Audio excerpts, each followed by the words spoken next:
Hey, Hanif.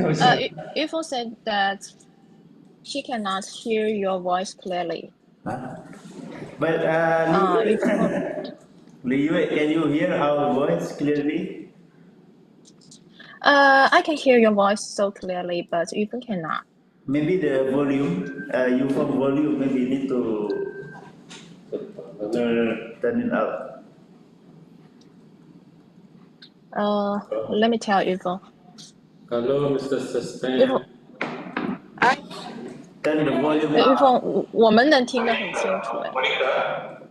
很奇怪，可能是我扬声器不行了。我这个扩展屏的扬声器可能是不行。你戴个耳机呢？ Oh, yeah, okay. 戴耳机啊。I thought you were a spammer, so I wanted to re-spam you. But in the middle of the meeting right now, group supervision, you're welcome to join in.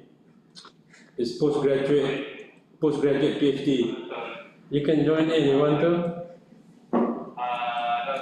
No? Okay.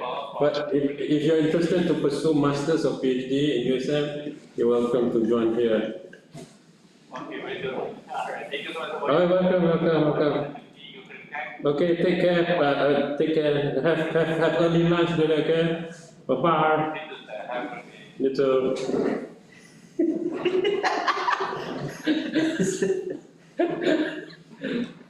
No, I mean, because they use the normal phone number. That's totally a scam, confirmed scam. Yeah. But HSBC, they will have apa ni? Sometimes they call me, but they use all these numbers. So if it's spam number, I sometimes entertain them, but I know. Yefang, are you okay now with your speaker? Okay. Hello. Good morning, everyone. I will show my presentation, show my findings. My topic is double reduction policy, Chinese parents' paradigms in Hebei, China. I will show 4 parts. My contents include research objectives and questions, methodology, research findings, and the theory of parents' paradigms. The research questions are that what are the parents' paradigms of thoughts and emotions in relation to the double reduction policy? What are the parents' paradigms of behaviors in relation to the double reduction policy? What are the emerging typologies of the parents' paradigms?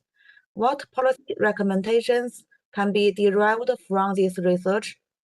My research objectives include to examine the parents' paradigms of thought and emotions in relation to double reduction policy, to analyze the parents' paradigms of behaviors in relation to the double reduction policy, to develop the emerging typologies of the parents' paradigms, to derive policy recommendations from this research. I think a paradigm's definition can define this. This study is grounded in the constructivist paradigm as articulated by Gruber and Lincoln. Thought-emotion paradigms are defined as interrelated systems of ontological, epistemological, and methodological assumptions that shape how parents interpret, feel about, and cognitively process the double reduction policy. Behavioral paradigms are defined as interrelated systems of ontological, epistemological, and methodological assumptions that guide parents' observable actions in response to the double reduction policy. The methodology research approach qualitative data collection procedure, semi-structured interviews, pre-interview, conduct interview with 4 parents to test reliability and estimate the time, adjust interview questions based on the feedback. Formal interviewing 51 parents' thoughts, emotions, and behaviors of the policy. Data analysis for explanation, thematic analysis, data familiarization, generating initial codes, searching for themes, reviewing themes, defining and naming themes, producing a report, phenomenology, Hercel life world. Warner captures the embodied and situated nature of lived experience. Abductive research. Cursor. Say again, ma'am. Can you What? use your cursor? Cursor. Cursor. 鼠标，鼠标。图标。鼠标，鼠标。Can you see? 鼠标指代， I 玉 use 凤是图标，图标玉凤。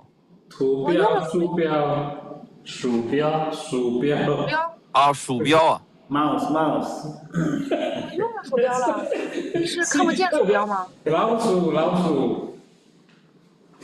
哦，我用这是鼠标是 from the word 鼠老鼠。呀呀，哦，OK，等一下。猴哥，老是啥意思？ Mouse, yeah. Okay. So I'm learning of the computer jargon. I don't remember. Next time they don't just say 鼠标。 Yeah. 鼠 is tikus. Mouse. Oh. Can you see my mouse? Yeah, I can see. Oh, Okay, so that we practice next time when you present, you can use it. Continue, Yefeng. I'm Okay. listening.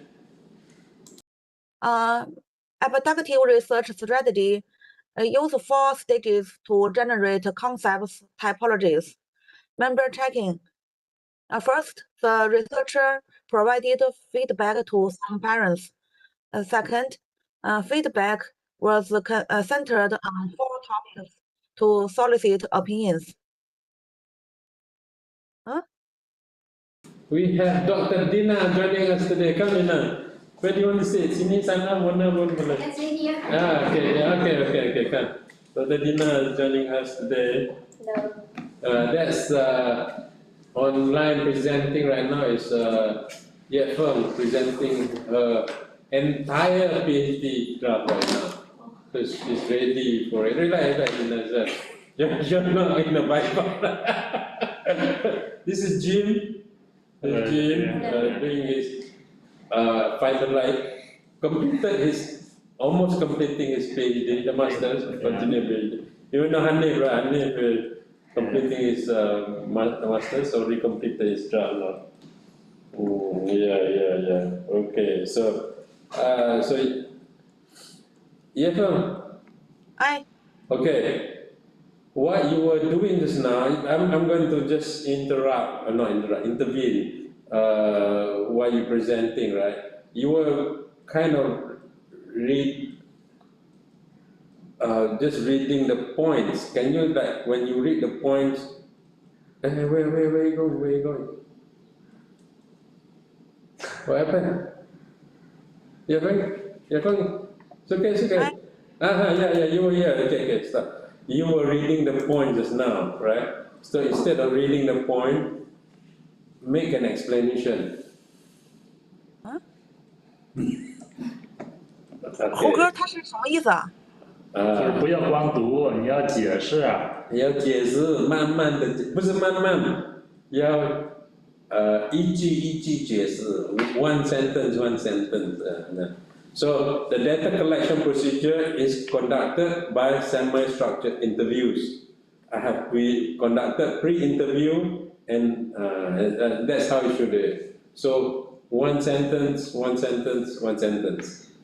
Yeah, instead of just point form, yeah. Oh. Okay. Oh. Okay. You were making point form, so make sentence so that when you point something, like you point semi-structured interviews, right? Data collection procedure, semi-structured interviews You say, okay, the data collection procedure uses semi-structured interviews. Simple like that, it can be simple. So you are not, you know, reading the points, you're explaining the sentence. You can write the sentence on your own notes and then read the sentence, it's fine, right? Okay. Explain every sentence, right? Say that again. Explain every sentence. Explain. Yeah. It doesn't have to have a long sentence or long explanation. Just enough to go through it like you're explaining it instead of just reading the book. You want to say adaptive research strategy, 4 stages to generate concepts, typologies. You don't want to say that. You want to say, I adopted adaptive research strategy and I use 4 stages to generate the concepts and typologies. Simple. You see, Eva? Because you have clarity there and then just explain it. Okay? Okay, continue. It's okay. I use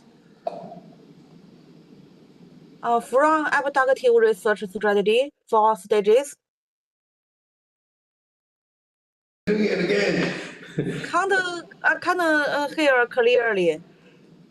You just said, I use 4 adaptive research strategy, and in the adaptive research strategy, I use 4 stages to generate concepts and typologies.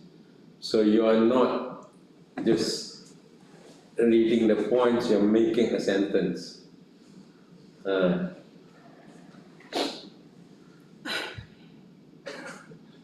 就是可以吗？就是不要我哥，光你给翻译一下吧。不要光读课件了，不要光读课件。 Okay. Since you haven't prepared the sentences, just go through the whole thing first. I will comment on the substance. I will talk about the presentation later. Just continue on. Okay? Just continue on. 从哪儿开始解释啊，胡哥？你先继续吧，你先继续按照你的来吧。行。4 stages. Include I observe the activities of social actors that are related to the research problem, and then try to elicit their accounts of these activities. Second, describe their activities and meanings. I'm explaining.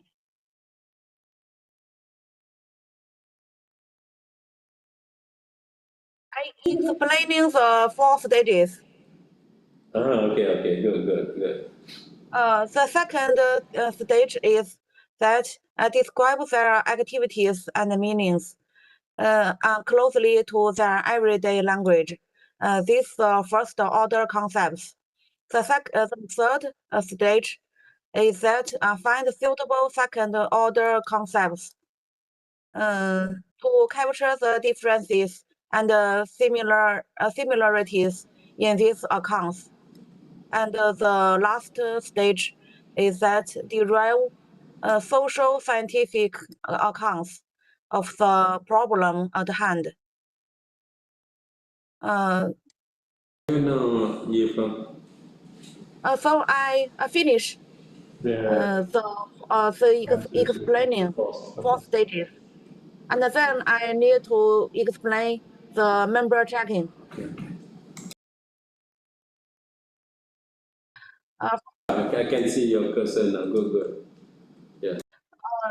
The member checking.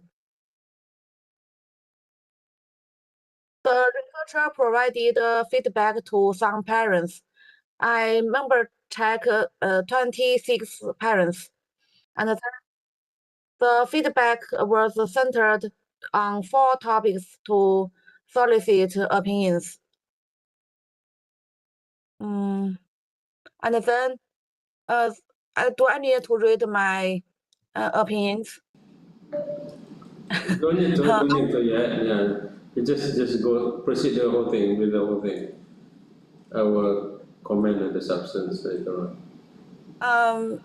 My topic is that after reading through the findings, what are your general thoughts? How accurately do you feel the findings captured your thoughts or experiences? What could be added to the findings to capture your experiences better? If there is anything you would like removed, what would that be and why? That's 4 opinions. From this person, Courtney, I don't know how to. McKean, It's the same one. McKee, yeah. Okay. The third checking is feedback was provided through short online calls and text messages. And then I have ethical consideration. Following all the ethical principles, include privacy-informed consent, right to withdraw, and so on, providing adequate information about the study. These are my findings. First is the parents' paradigms of thoughts and emotions I had showed before. These are the paradigms of behaviors, include homework, tutoring, parent-child interaction, schooling, participation in subject-based training courses, multi-competency cultivation, the 5 aspects, 5 paradigms. I mainly want to show you the typologies. The present study yielded 4 distinct typologies of parents. First, supportive response. I show the titles. Never enrolled in academic tutoring, trusting the process. No need to force learning. It's fine if they enjoy it. Ambivalent response. The titles are that supportive but poorly implemented, anxiety and concern, contradictions, going along with the policy. Exam-oriented response. The titles are that skepticism, anxiety, enrolling in tutoring. Passive response. Doesn't matter, not participating, not proactively contacting the school. Health is all that matters.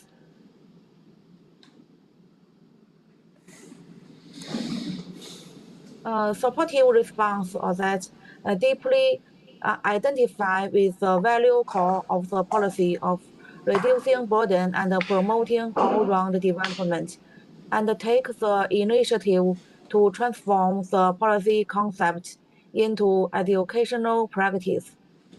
Ambivalent response.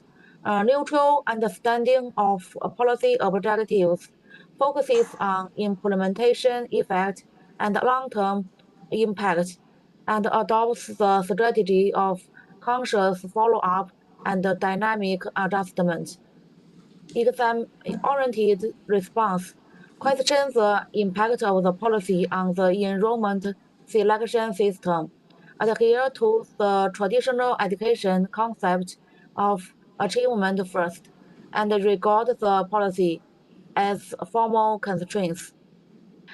Passive response, vague understanding of the policy objectives or negative interpretation, such as responsibility transfer, lack of active response ability, and passively accept the policy impact. That's the content of the 4 responses. And then I want to show the theory of parents' paradigms. That's chapter 6. Member checking results. First, general agreement with typological analysis, and then consensus on the discrepancy between policy focus and educational reality.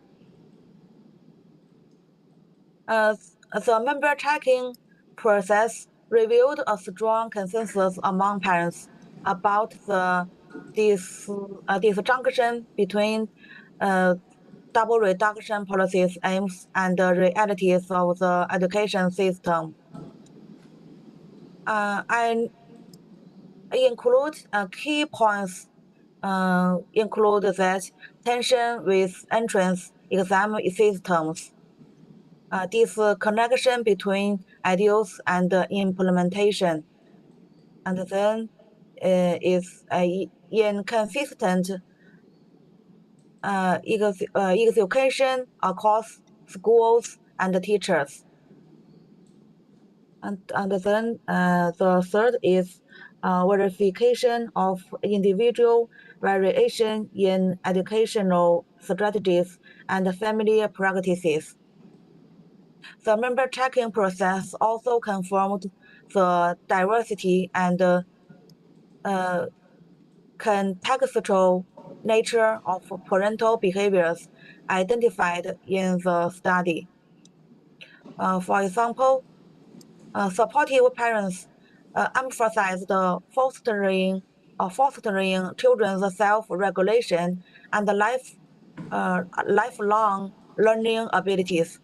For instance, a teacher mother enrolled her child in a reading class to compensate for her own lack of guidance, explaining reading is a lifelong matter. Learning is just a temporary task. And then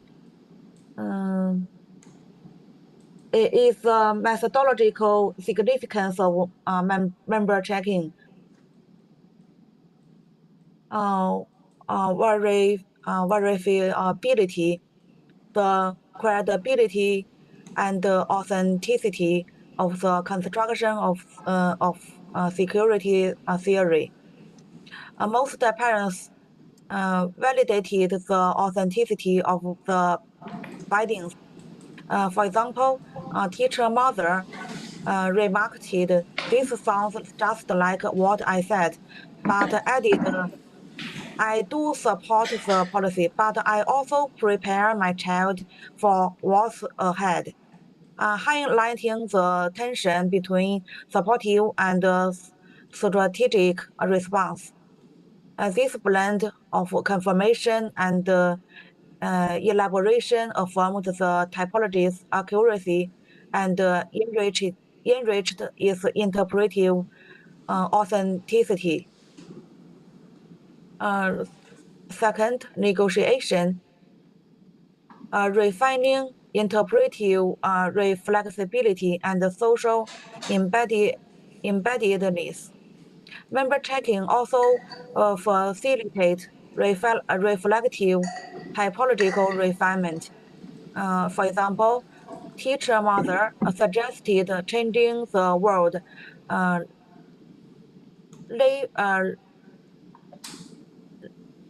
laissez-faire to respecting developmental pace, concerned that the form might be misinterpreted and the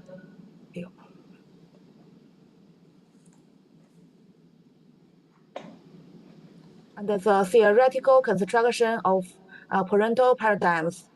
First, evolutionary path of types from empirical phenomena to social construction.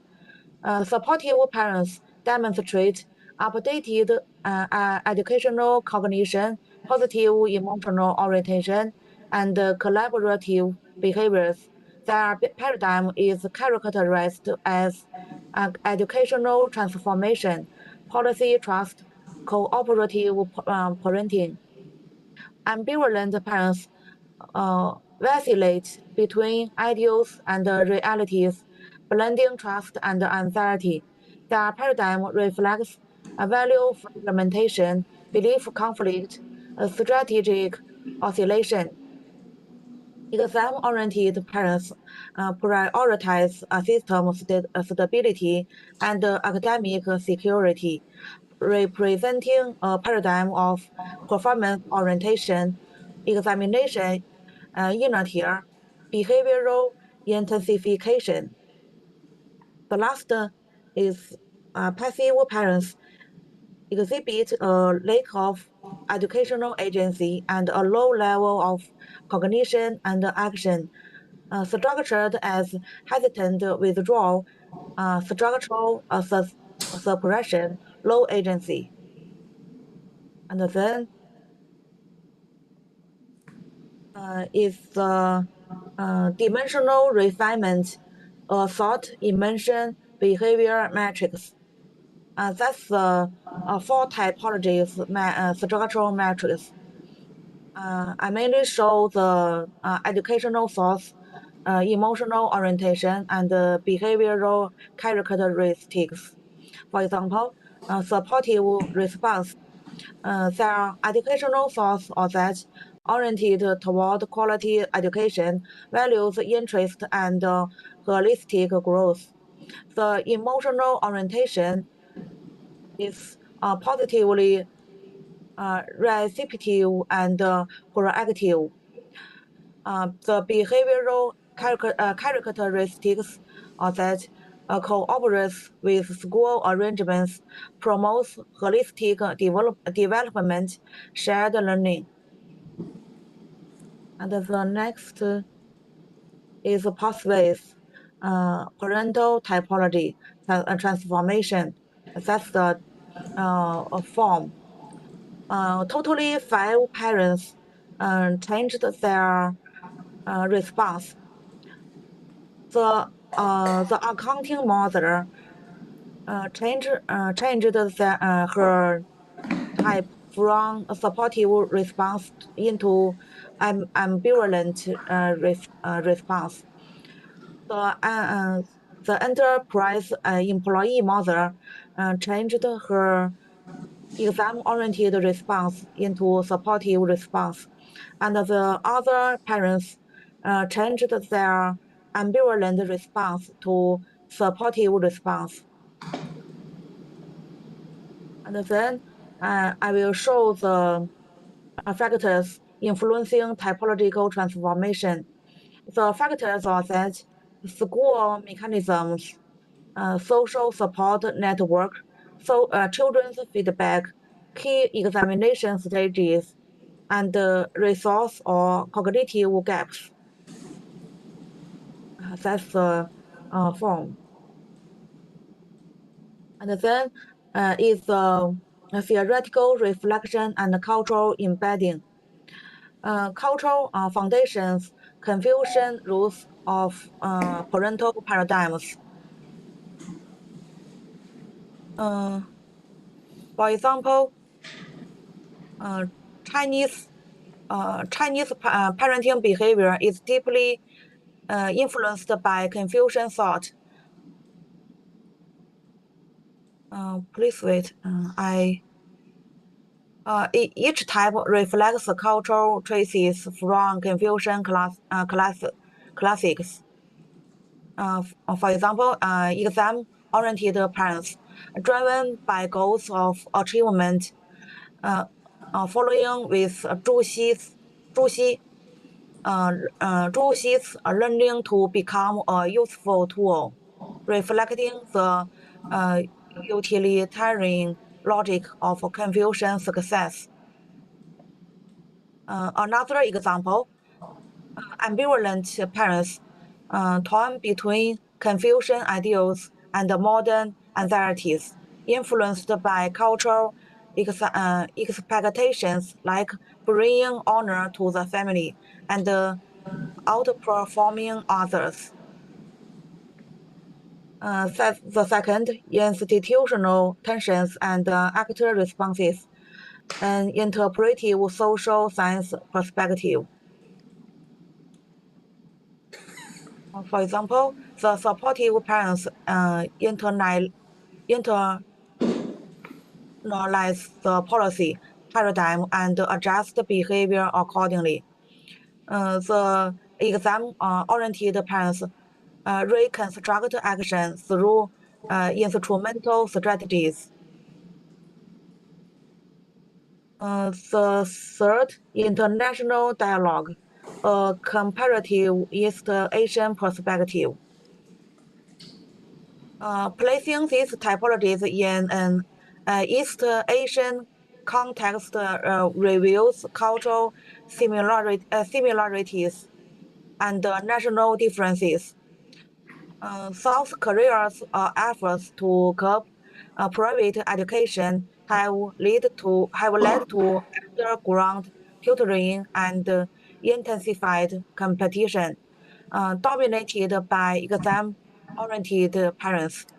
Japan's relaxed education reforms triggered backlash and rising ambivalent responses. Next is the policy recommendations based on the findings. First, strengthening policy implementation and supervision, improving school teaching quality, reforming the education system, win-win outcomes for all stakeholders, enhancing school-family-society collaboration. Next is the contributions of the study, paradigmatic and theoretical contributions, addressing the lack of parental perspective in policy research, constructing a three-dimensional theoretical framework of parental paradigms, explaining typological fluidity and dynamic evolution, embedding cultural context and cross-national comparison, responding to regional disparities and educational equity, integrating member checking into theory building. That's the theory contributions. And the next is the practical contributions. The study illustrates the interaction between family behaviors, social structures, and educational institutions. It offers grounded insights into the complexity of educational reform in China, especially from the grassroots perspective. And then is the methodological contributions. Introducing paradigm analysis, a new approach to educational policy research, emphasizing member checking and iterative validation to enhance credibility. The limitations of the study include research participants, data collection, and generalizability. At last is the suggestions for further research, diversifying regional samples, group differences, and cross-comparative analysis, including student and teacher perspectives, longitudinal research on behavioral change, linking parental paradigms with educational outcomes, cross-national and comparative policy research. That's all. That's my presentation. Thank you. Thank you. Okay, where will we start? Oh, by the way, Dr. Tony from OMM, Oh. from who studied international relations. Is here joining us online too. Dr. Dina has left because she has to attend another briefing outside. Anyway, I think Dr. Tony has spent some time in Taiwan, so that's why I'm asking him whether he can speak Mandarin. Yes. Okay, Yefeng, how are you? Yeah. I can hear this word. Yeah, I'm fine. I'm very good. Okay, I thought you said you're going to come to Malaysia. Are you going to come here? When come to Penang? Yeah. You said, January. Next year, January. okay. All right. 30. January. All right. Okay, wonderful. All right, this is a complete thesis you presented to us, which I think is very comprehensive. There are things that I'd like to comment. You have something very solid here, very strong here. I'm very happy with the work you have carried out, the research you have completed. This is good. Take note of a couple of things that I would like you to incorporate further, and that is true for the rest of you too. So we talk about theory construction, theorizing, theoretical contribution, right?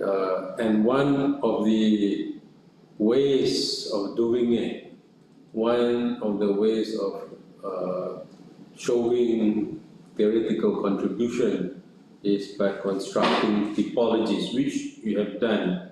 You have done that. You constructed typologies. Now,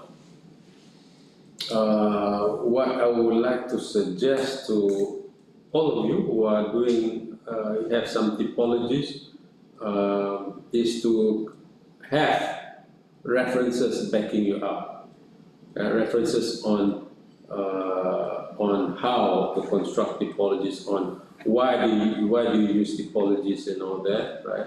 To have that, maybe one or two. I'm sharing with you some references in our WhatsApp group there. Right?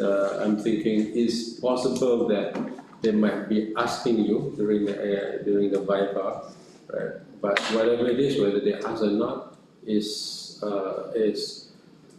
always good to have references to support whatever you say or do or conclude, right? So, and point number one there, Yefeng, is to have references to support your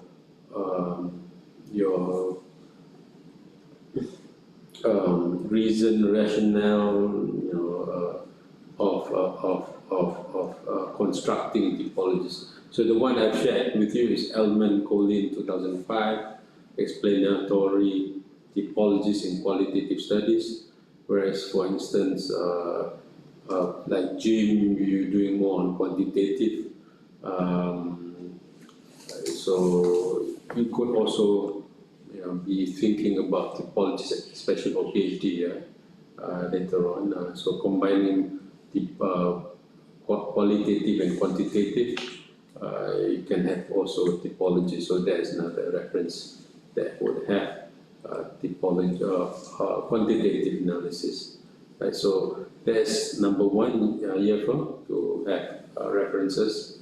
So you will need to read a bit about references on constructing typologies. So some make the argument that typologies needs to have 3 dimensions. Then you can have make sense to have typologies.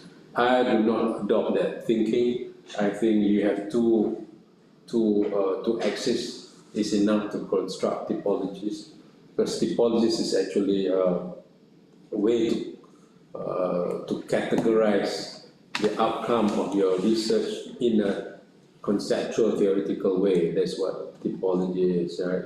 Typologies are, that's basically a conceptualized theory. theoretical groupings of your work. Right? So I hold the idea of having. Oh, thank you.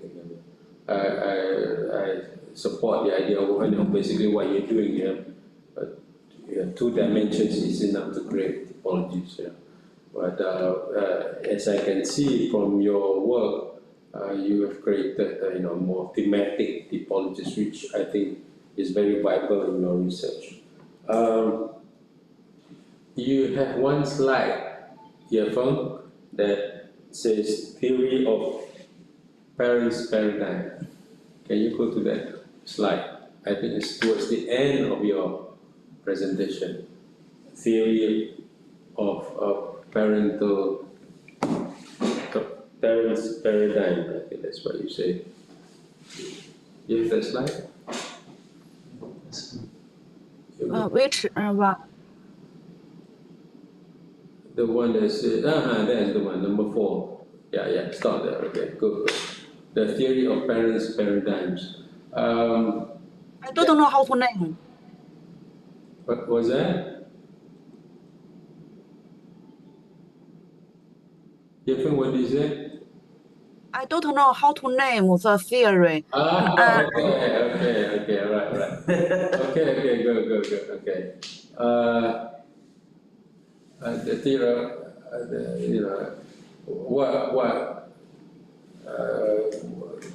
what this is you have your theorizing is very sophisticated. You have different dimensions of your theorizing, which I think is good. So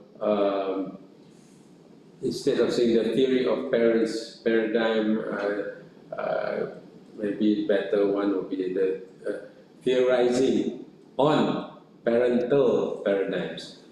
Theorizing on parental paradigms. Right? You got that? Can you say again? 听不清。 So theorizing I'm theorizing on parental paradigms. Oh. I just typed to you there. You can see at the chat box. Right? Theorizing on parental paradigms. So so it's not parents, the parental paradigm.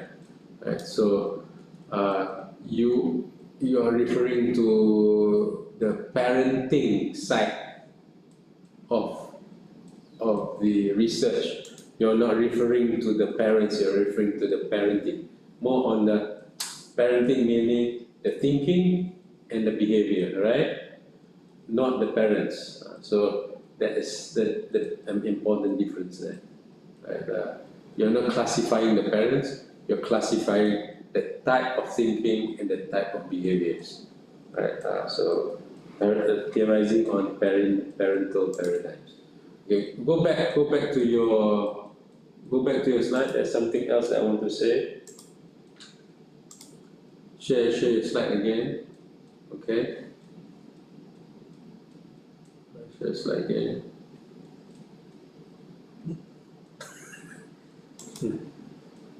What happened there?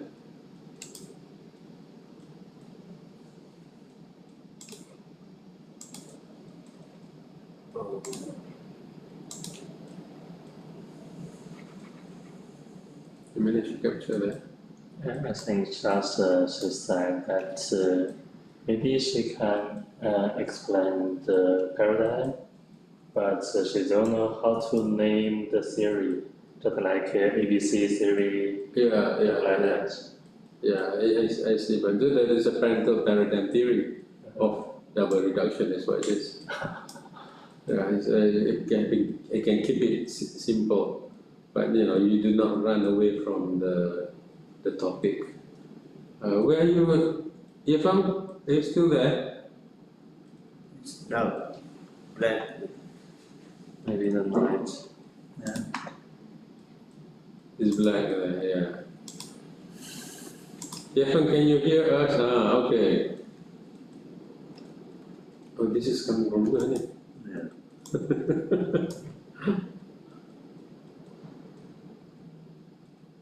Okay, so Maybe she disconnected.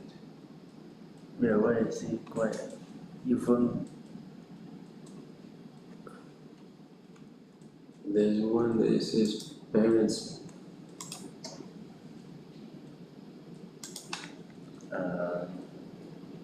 Okay, yeah, then we can keep this one is fine, this one is fine. So instead of parents, it's parental paradigms. Right? So yeah, the theory, theorizing on parental paradigms. Yeah. Parental, I think you phone's network is not good. Yeah. That's why he cannot hear us clearly Oh, okay. since the beginning. Uh, 哎，你们能听见我说话吗？为什么你们就听不见我了？可以了， I 可以 can 了。 hear you, I can hear you, yeah. Can hear you, but maybe you cannot really hear us that well, but we can hear you very clearly. Right? Can you hear us, Yepang? Yeah, I can hear. Good, good, yeah. We can hear you too. All right. So you asked me about the theory. So I've just typed to you just now. I've typed in the chat box theorizing on parental paradigms. You want to have longer words, parental theory on parental paradigms of double reduction. Right? You're doing double reduction, right? So theory on parental paradigms of double reduction. So you can that can be the theory that you're constructing, right? So double reduction, right? Reduction, like that. Okay. So I'm going to move forward a bit more. Can we go to the points that you talk about? You talk about a lot of contribution. One of the things about one of them has Confucius, something there. I think down, further down. I think further down. Okay. Right. So you have theoretical construction of parental paradigms. That's right. So instead of parents' paradigm, it's parental paradigms. Right. Okay. And more down. Another one there. Typology of dynamics and transformation, okay, down, yes, down, further down, okay, yeah, the theoretical reflection of cultural embedding there. So, remember we are still talking about the idea of contribution, so if you have all this, which I think is good to have all this, right? You do need to have explanation about Confucius' roots of parental paradigm. You do need to explain a bit, and having at least 1 or 2 pages. Likewise, you can talk about institutional tensions and actors' response. You have that. You want to explain at least 1 or 2 pages. You can have a further explanation, which is better. If you want to have more than 2 pages, that's very good. But at least 1 or 2 pages explaining this theoretical reflections, right? So, and number 3, you have international dialogue, comparative East Asian perspectives. So this is good because I'm passive Mandarin. Oh, okay. 一点 okay, 一点 responded. Dr. Tony responded 1点. 1点 means a bit. Skip. But you can say that. I remember you said that. 1点 is 1, 点 is 1点. So 1点 means 1 dot.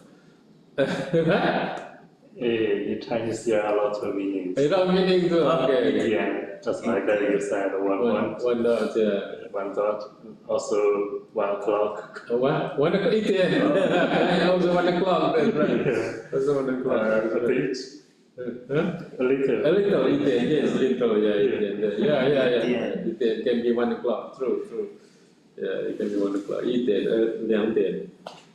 But we don't say 2点, we say 2点. Yeah. 2点 means can speak. 2 o'clock. Oh, 2 o'clock. But somehow the 2 for o'clock you didn't say 2点. Yeah. We say 2点. Yeah. 2 means 2 or double. Yeah. This is like the language thing. So number 3 is a very good point, Yevon, because in East Asian perspectives, exams and studying is very competitive, right? We have the South Korean there. I don't know about North Korea. I know the Japanese. They're very competitive when it comes to this. China, of course. So this is something that you can bring into the discussion and connect with the policy making to policy, right? So international dialogue, comparative East Asian perspective. It's good to bring it to a larger context, which is East Asian, right? Because the East Asian perspective or East Asian East Asian cultures, they're interconnected, right? So interconnected, and so if you as you move down to Southeast Asia, we tend to be much more relaxed, right? Sometimes a bit too relaxed, so, but this is something relevant to discuss when we talk about this one. The last one is there's two last comments I like to make. One is about the phrase practical contribution. Now, among the academics, right, when the phrase practical contribution, that term is used, right, people associate that with AI, right? So one quick way that academics identify whether this is AI work or not is to see whether there's practical contributions in there, right? Because AI usually asks or give practical contribution or practical implication or practical something, right? So I advise to remove the word practical contribution, change it to policy or institutional or whatever else, but do not use practical, right?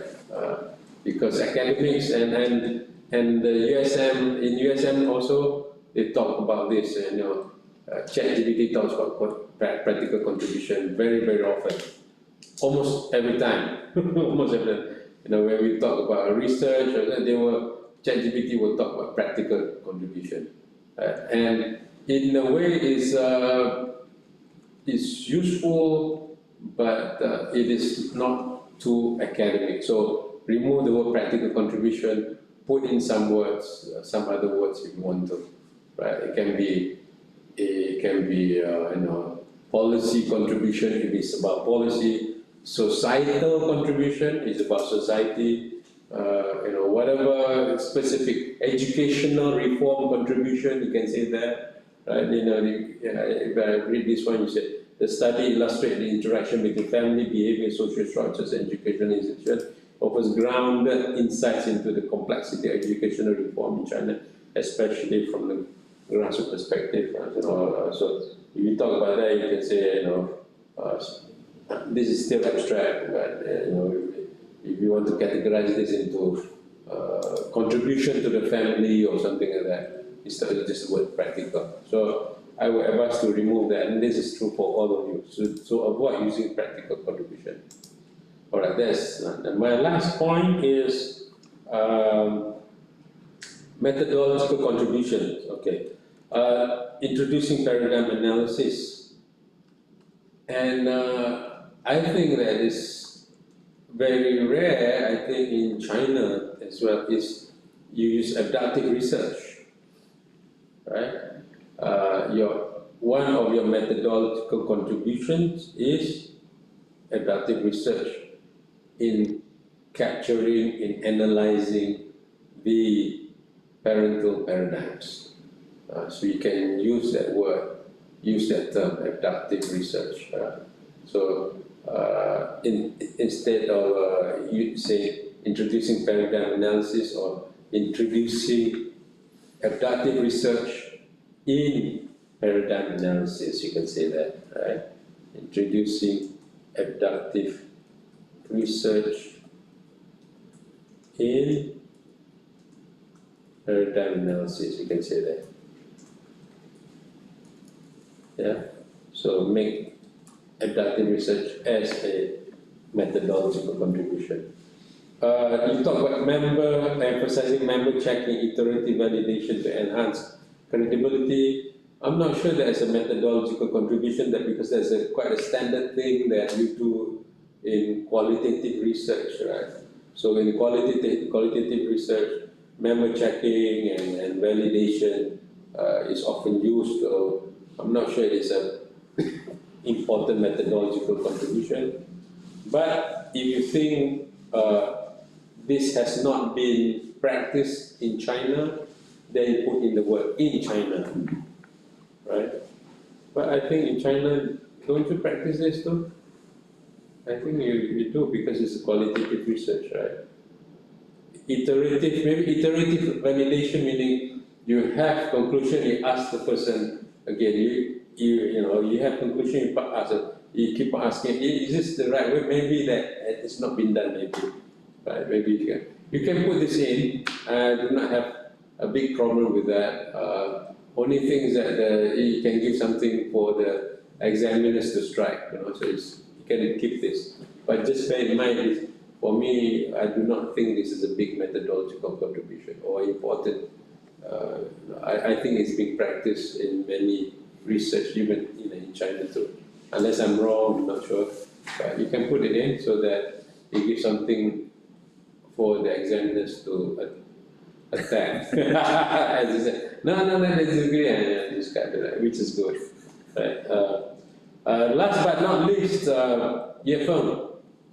So when you make your presentation, remember you're explaining, you're not just reading, and more importantly, in the presentation, right? It can be 15-20 minutes presentation, whatever. You do not want to do the reading the points, just the phrases, point like that. You want to put a whole complete sentence explaining, right? It's just like a complete explanation there, right? So that's what that's my comment. But you have something really solid here, strong to submit, so you can proceed with the next step, right? So you have this is a good analysis, this is a good research that you have carried out. So this is wonderful. You have the paradigm, so yeah, very comprehensive, very deep research. Right? And your future studies are relevant too, because you talk about looking at parents, looking at teachers and students, and longitudinal study. Those are very relevant. Right? But what you have here is already plenty. I forgot how many pages you have here from? How many pages? 20. How many pages of your thesis have you written? My paper? Your paper, your thesis, yeah. About 300, totally. How many? 300. 300, okay. When you reach 300 over, that's good. Right, that's good. This is the 300 including the appendix or not including the appendix? Including the appendix. Including the appendix, okay. Include all. Or everything in it, okay. Alright, so if you can make it, you can thicken it further, go ahead and thicken it further to make the content even thicker, right? You can extend it because you do have a lot of data that you can expand and explain. So you can do that if you want to, right? So if you can make your content alone, not including the appendix, not including all that, more than 300 pages, that is good. But I can see you have a lot of data, so I do not fear that you have insufficient data or just enough data, you have a lot of data. What I'm gathering from this is that you could expand it even further if you want to. So if you want to, you could. Right? If not, you can proceed with the things I've noted to you during the presentations now. Okay? Can I have a question? You can, yeah. Yeah, I don't know how to define the paradigm. Because Professor Ang told me I need to have the part paradigm. I need to define, and then in my page 4, the fourth page in my PPT, the fourth, upper, up.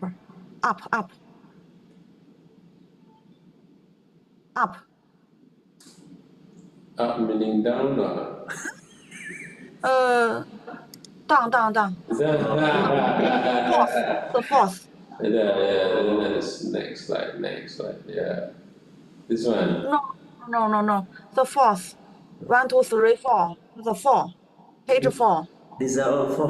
Page 4, page. Page 4. Where's the page? You don't have the page here. Three, four. Yes. This one. Oh, yeah, I know. I send you the PPT. Don't have this part. I know the reason. Okay, alright. Then if you have it, you can share. So Hanif can stop sharing, you share yours. Hanif, stop. You have it with you? Share? Yeah, and stop the share. Do I need to share my PPT? Okay. Yeah. Okay. There's many 4. I can see there's many 4 too.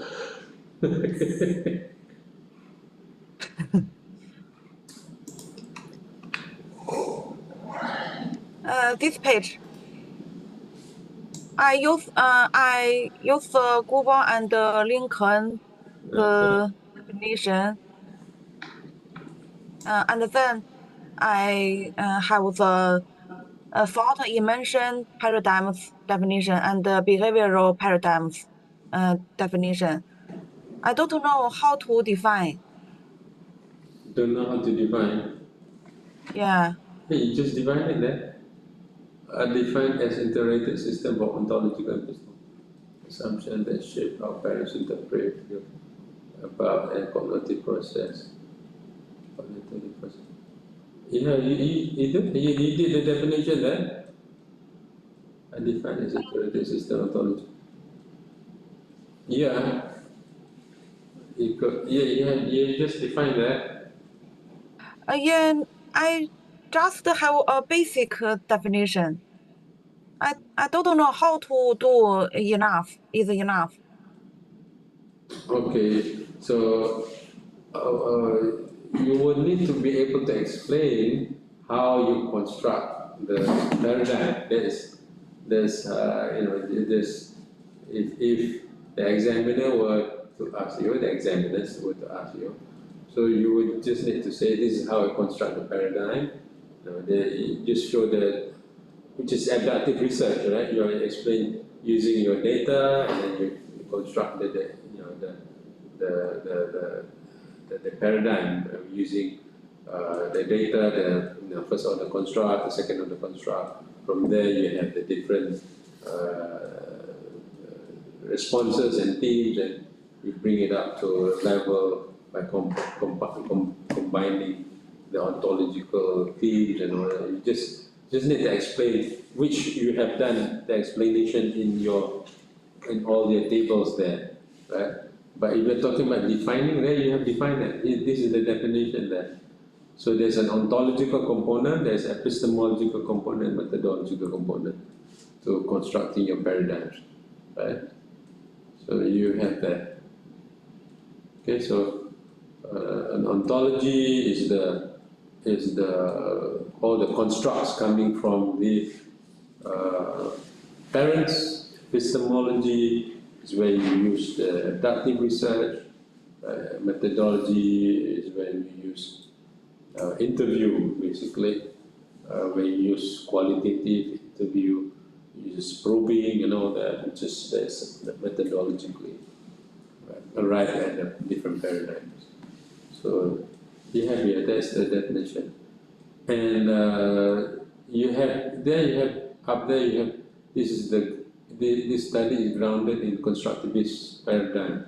Then you have the explanation. So you, in your chapter, you do talk about Gruber and Lincoln. You just link what Gruber and Lincoln have explained to your work. Basically, you have done that. Paradigm also originated or popularized by Thomas Kuhn, the principles of scientific revolution. He talks about paradigms, so you will need to understand that as well, and how paradigms are being shifted during scientific revolution kind of thing. That's a bigger paradigm. You're talking about smaller scale paradigm. So you just need to explain the paradigm. So you're using this definition of paradigm, which you use. Right? Oh, okay. I will revise the definition. Okay. Can I have another question? Yeah.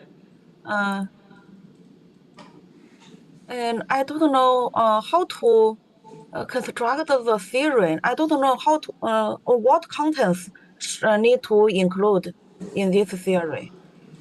Oh, you do not know what? Say it again. What? The theory. I don't know. Do I need to construct the theory? And what contents need to include in this theory? What contents you need to include in the theory? What do you mean? What contents? You have the you know the you have all the paradigms. Your theory is about the theory of parental paradigms of double reduction, right? So your theory consists of paradigms. Yeah, I believe I need to write this content, but I don't know how to write. You need to write what content? Yeah, write what content? So your theory is a theory of parental paradigms of double reduction, right? So your Yeah. theory will have about paradigms. What are the paradigms? 1, 2, 3, 4 paradigms, 5, 6, whatever. So you can say, you want to explain, there's a long explanation, right? So you can say my theory of parental paradigm consists of responsive, what else you have? All the different paradigms, explaining the paradigm consists of two parts. The first part is about the thinking, the cognitive. The other part is behavioral. The thinking, the cognitive part has 4 or 5 or 6. The behavioral will have 4 or 5. And then if you want to expand it, it becomes like that. That will be expanding the theory there, right? So you yourself need to be clear about your thoughts. What is it that you're not clear? I think it means she don't know how many parts should be included in the theory, like the definition, the framework, and that like said explain every diagrams, right? Yeah, the framework. Okay. I think. see, you can say this. My theory has 7 parts. Number 1, paradigm. My paradigm has 2 parts. Number 1, part 1 is theory on thinking. Number 2 is on behavior. And then the second part of my theory is about transformation. Yeah. So you can break up your theory into, you just explain your theory. It's not, you have it here. So you just explain the analysis of your data. That's your theory. Your theoretical construction of your data. That's your theory. Right?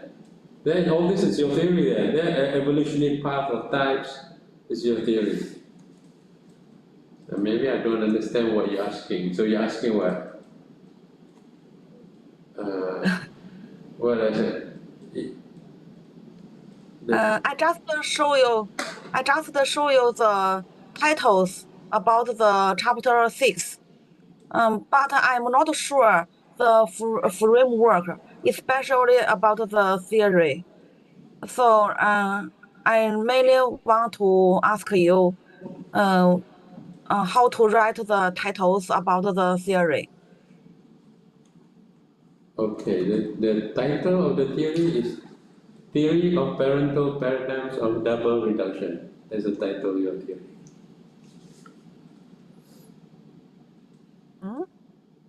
Theory of Parental Paradigms of Double Reduction. Oh.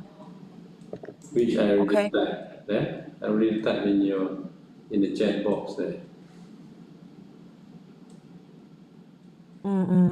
Right? Yeah. Copy again so that you can see. Yeah. Do I need to list the table? Do you need to list the table? How do I answer your question there? You do need to list the table in the chapter. Yeah. Right, but you do not need to. What is it? I think she must generalize the table in different categories, right? Yeah. See, as you know, what's Karl Marx theory? What is Karl Marx theory? Karl Marx has a lot of theories, right? But Karl Marx theory on class struggle, as a theory of revolution. So a theory of revolution, Karl Marx is 1, 2, 3, 4, 5. Right? So you can do that. My theory has 4 parts, 1, 2, 3, 4, 5, and you can say that. Yeah, you know? So it's not complicated. It's just there is no right and wrong. There is no right and wrong. You already have the materials here. You can say my theory of parental paradigms or double reduction have 4 parts. Number 1, what is it? Number 2, what is it? Number 3, what is it? Number 4, what is it? I do not know how many parts, but whatever your parts you have here, these are the 4, 4.3, 4.4, whatever you can put in there. Right? So there's nothing wrong. The examiner says, oh, you missed out 1 part. Oh, how about this one? Okay, I can include that in. That's all there is. It's not a major problem of theory. So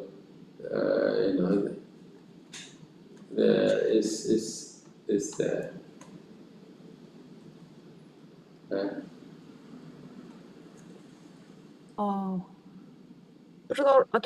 不知道理论部分写啥，对，就是那个理论，就是那个建的那个父母的反应范式的理论，我不知道应该写什么，就这意思。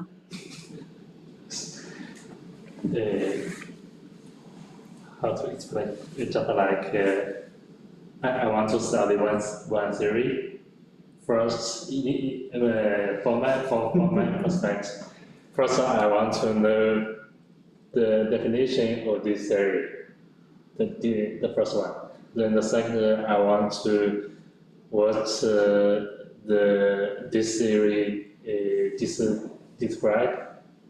Dr. Lan, you said this will include maybe 7 parts, 10 parts, like that. Yeah. Yeah, I think this is the second part. Then maybe the next is what can this theory be used in different fields? Okay. Not like that, I think. Okay. You do first, and I will see what you think, how you define it, right? And I will correct it. Yeah. I do not think it's a big problem. I do not think it's a big problem at all. You do not have to think about, writing one, I don't think it's a big problem at all. You can say my theory has 7 parts, my theory has 2 parts, my theory has 1 part, whatever. You can say that, and then just make a list. If you think your theory needs to have framework, you put in the framework, there's no problem too. If you think the theory doesn't need a framework, you do not need a framework. It's okay because all your work is already there, right? You do not have to worry about how to make your theory complicated. You just explain your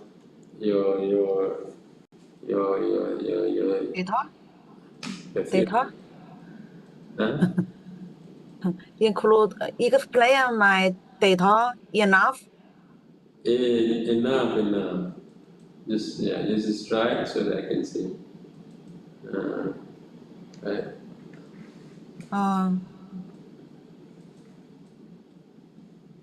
This is a good one. See, in communication, when you have pause, you force people to answer, right?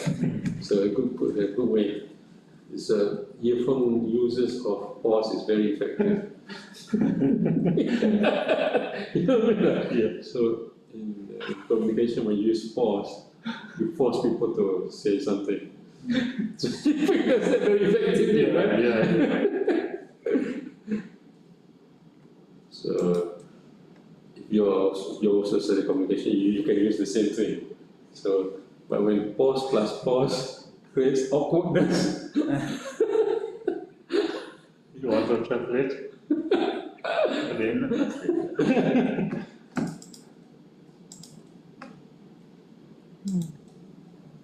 Oh, 行。那个胡哥，那个导师回答完了是吗？就是导师说你先写，写完了之后再根据情况再修订。你帮我翻译一下，就是我尽快的写完这初稿，你帮我打印呗，然后交给导师呗。行，你先写嘛，你现在没有呢，你说啥都太早。我就先写出来吧。行。OK。这个。What you gonna do it now? 说我有什么大问题吗？那个我怎么听着像是没什么大问题呢？没说啊。Do you have other questions? 不是。再具体阐述那个数据那一部分是吗？ So you want to know how about his cities? Is there any other programs? No, I have completed. I completed my comments now. 没有问题了，你的论文没有太大问题，你先修改吧。Thank you, Professor. Thank you. Yeah, you must understand what I say. Ayo, this is really difficult. You're doing a Viva, you must understand what I say. You cannot have people translating to you, right? Must practice this one. This hearing, understanding, listening is very, very, very, very, very, very, very, very important. Right? You cannot have somebody translating to you. Right? And I'm using simple English, by the way. I'm not using complicated English. All right? Okay. I will practice more.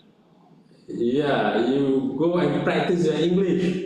Listening English, speaking English. Okay? Do that. Yeah. Okay. I know. I know. Thank you.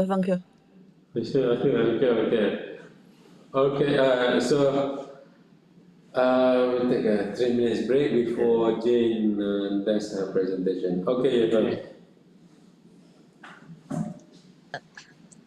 Hi, dear professor. Okay, yeah, good to hear you from you. We will take a 3 minutes break and watch my face. Okay, okay. 哎呀，这常见小宝贝儿，看见你好亲切呀！ Hello，大家好，好久不见。反正也没外人了。我上次汇报到现在已经，我觉得有1年了。哎呀，1年了，怎么过得这么快呢？是啊，上次还是冬天，现在又是冬天了。我觉得不对呀，那个不是暑假你汇报过吧？暑假没有，暑假我没汇报，暑假我就待2周。哦，对看这对对，是啥？好点，对对对，这啥呀？这是？猜一下，呃，好好丑香，啊，这个怎么那么好丑，丑呢？但是真的很香，这是香水，就是那种天然香水，佛手柑，佛手柑，能吃吗？佛手 no，不能吃，就是放在手里玩啊。闻的好香，smells 哇 good，make you energetic. This one，哇，呃、is let me check. Is the bergamot. Bergamot.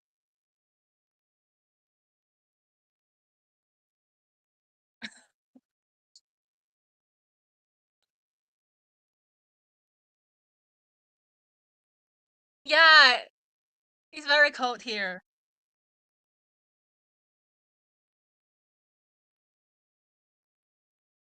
Yeah, very cool. But before last week is still summer or autumn, but this time it's winter already. Yeah, very. We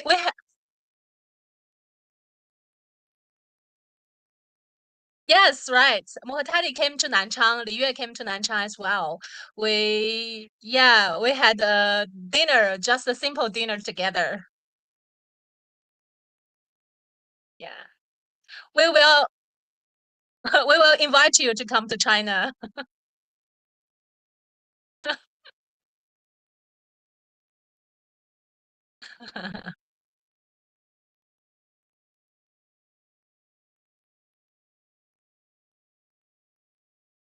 Oh, it changes a lot, China.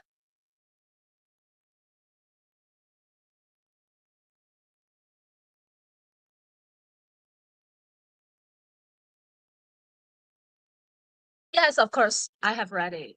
I'm ready, right? Okay. So, I share also. Hanif share. Hanif, are you there? Okay. Okay, this one. Okay. Uh, the title I have changed based on Dr. Ang. He gave me a new title. Is Social Responsibility and Gender Issues, a study of post-90s users of Xiaohongshu contents in the first tier and fourth tier cities in China. Mm. And I have four parts. The first is introduction, second is methodology, and then findings, and then references. I pay much attention to the findings. So the introduction, I just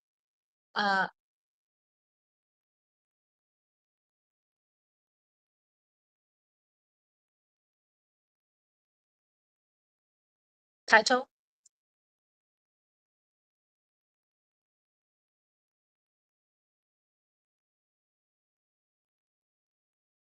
Mm. So I just make a simple introduction. Globalization and the informatization have made social media a key platform for communication and sharing information.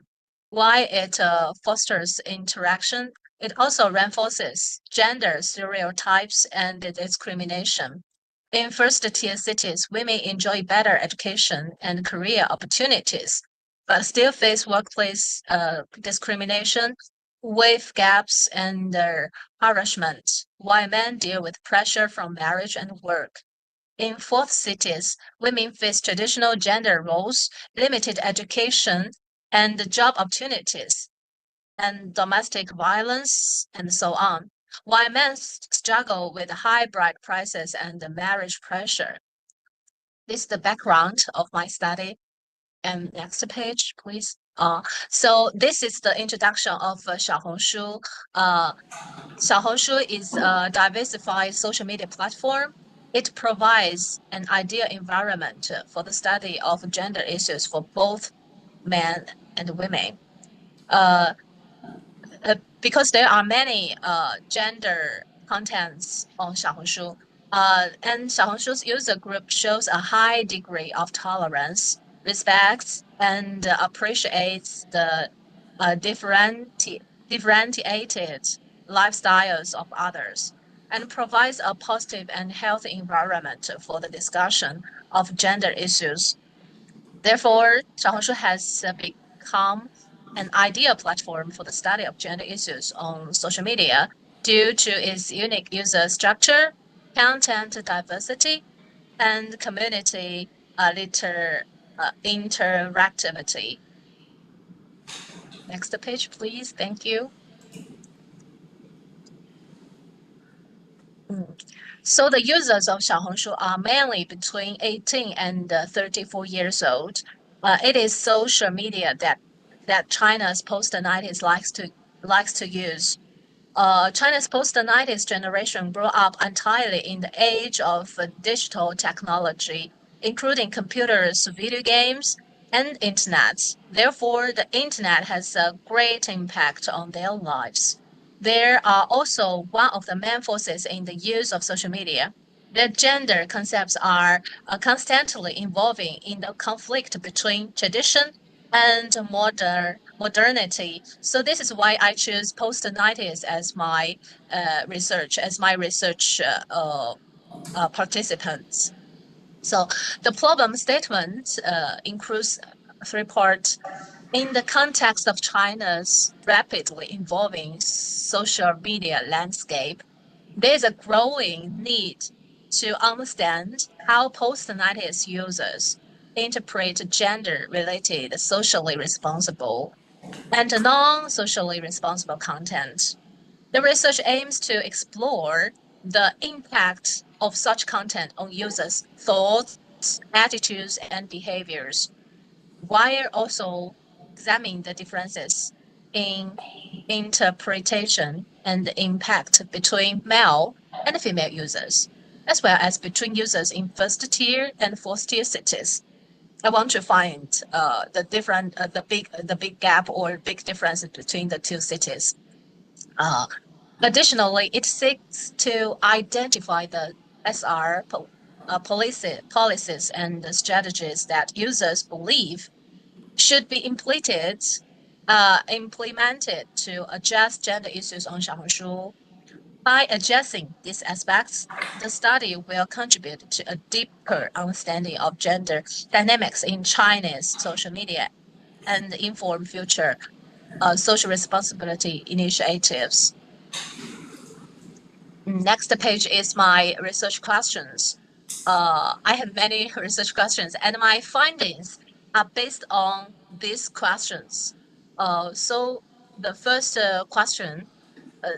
questions are, what do China's post-90s male and female users interpret as gender-related SR or non-SR contents on Xiaohongshu? And I have 3 sub-questions. First is, what is SR or non-SR content and why? What is gender-related or non-gender-related content and why? What is gender-related SR content and why? And I have made a table to answer the questions on my finding part. The second question is based on the China's post-90s users' perspectives. what is the impact of gender-related SR or non-SR contents on the user's thoughts, attitudes, and behaviors? There are two sub-questions. What are the differences between male and female users? What are the differences between first and fourth tier users?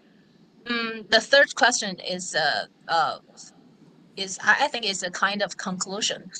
What SR policies and strategies do users in first tier and fourth tier cities in China suggest to be completed in gender issues contents in Xiaohongshu, and why? And next page is the research objectives. Is related to the research questions. Hanif, please, next page. Thank you. Yeah, and this is the objectives to explore how China's post-90s male and female users interpret gender-related socially responsible and non-socially responsible content on Xiaohongshu and find the reason. To assess the impact of gender-related SR or non-SR contents on the thoughts, attitudes, and behaviors of China's post-90s users. And then to identify the SR policies and the strategies that users from first tier and fourth tier cities in China suggest should be implemented in gender-related content on Xiaohongshu and find the reason.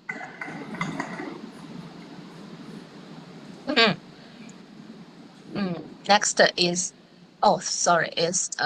maybe it's the third part. Oh, it's the second part. Yes. I just simplified my slides. I used the qualitative research. So far, I have interviewed the in-depth interview for 10 people. For 10 people, it's kind of pilot. It's kind of pilot interview. So because the in-depth interviews will be conducted, I will do that in the future. But now I have collected 10 data so far. The in-depth interviews will be conducted within 8 groups. Each group have 5 people. They are post-90s male and female Xiaohongshu users from Beijing, Shenzhen, Dali, and Jingdezhen. I use the adaptive strategy. This strategy will be employed in my study, utilizing interviews with users from various cities to gather insights into their perceptions and valuations of Xiaohongshu content creators SR and Xiaohongshu's platform's initiative on gender issues. And next, my purposive sampling will be in the selection of interview participants. The pilot I have done already, and a total of 40 interviews will be conducted in the future, 20 with male and 20 with female. Each group have 5 people. I'm not sure this is not enough or not, but last time I do the PD, I think it is okay, kind of okay. Also, I have three requirements for the users. The first is residence in 4 cities: Beijing, Shenzhen, Jingdezhen, and Dali. They are 2 of them are first-tier cities. 2 of them are first-tier cities. And then the Xiaohongshu users, they often use Xiaohongshu, and they are post-90s. And the third requirement is that they have comment on Xiaohongshu that contains the keyword about male, female. Next page, please. So this is the location of my 4 cities, the users from these 4 cities that I have interviewed. Yeah, the next page is part is my findings. These 10 people are the interviewees of my study, and I have separate them in 4 cities. The first 2 cities, Beijing and Shenzhen, there are 5 people, and Jingdezhen and Dali, there are 5 people as well. And the female is 6, male is 5. So I know it's not enough. I just want to have a trial and just have make the data into a conclusion. And I find that they think the socially responsible gender content is like this. Content that is truthful, fair, objective, and provides guidance. The first is like this. The second is the content that provides legal or professional knowledge, such as the explanation of new marriage law or women's rights. This kind of are gender SR gender content. And some and Zhao Lei has said Lao Hei said authentic, comprehensive, non-extreme, solo living content that promotes flexible allocation of family roles. This is the SR. And content offering concrete solutions, content that break stereotypes. 3 people have mentioned content that breaks the stereotypes, and those are all that I collected about the SR content. And non-SR content are including the content that indicates confrontation or creates anxiety or emotional antagonism. A content that spreads emotional anxiety. I think 3 or 4 people have mentioned the contents that creates anxiety are non-SR contents, and antagonism, like female and man antagonism. This kind of non-SR gender content as well. So this is the table that I answer my first research questions. The SR contents and the non-SR contents. This is the table. So Hanif, next page. Thank you. And this part. These next two tables are answering the second questions. I make the first tier cities and the fourth tier cities make a separation. They have how to say that consensus on non-socially responsible content. It includes the gender, antagonism, and extreme emotion.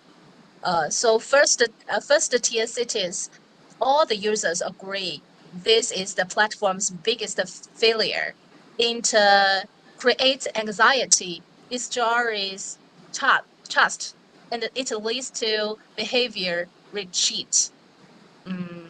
So and the fourth tier city, the users from fourth tier cities, they agree that antagonism content wasted time, and the content is destructive and creates social problems, such as discouraging young people from marrying. This kind of the second content theme is the commercial exploitation, and they just give the users anxiety. So all women fear brands use independent women labels to sell products, seeing it as exploitation rather than a genuine empowerment. So this is what all women from first tier cities think. And all users from first-tier cities view the promotion of high-priced items with value labels as marketingization behavior or consumption trap that is largely irrelevant to their lives. And the third content theme is the vulgar content. The users from first-tier cities, they note this type of content, but often mention it as the antagonistic content.